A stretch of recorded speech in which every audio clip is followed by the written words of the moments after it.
Soldé entre 5 et 8 milliards de francs CFA selon certains médias en ligne, retard de paiement des factures à en croire d'autres sources, mais aucune preuve. Aucune communication officielle de la part de l'opérateur ayant obtenu du Comité pour la transition et la restauration des institutions ce projet du monument Georges Damas Aleka sur le front de mer.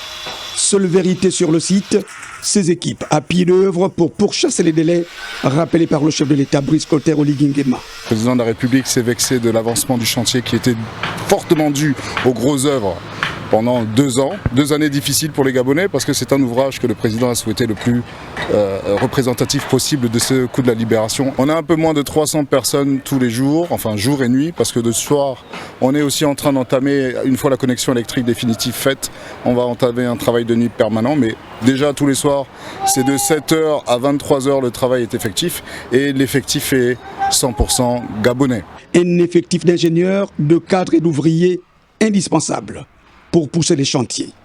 Nous sommes à 95% de grosses œuvres, alors qu'en même temps nous avançons sur le second œuvre. Le second œuvre, on pourrait dire qu'il est à 50%.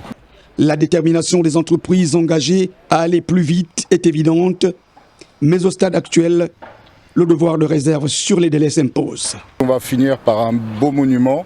Certes, il aura pris du retard, mais à un moment donné, on saura pourquoi.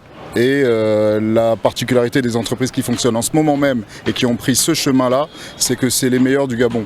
Et on est gabonais à 100%, on veut représenter ce que c'est que cette nation de travailleurs avant tout.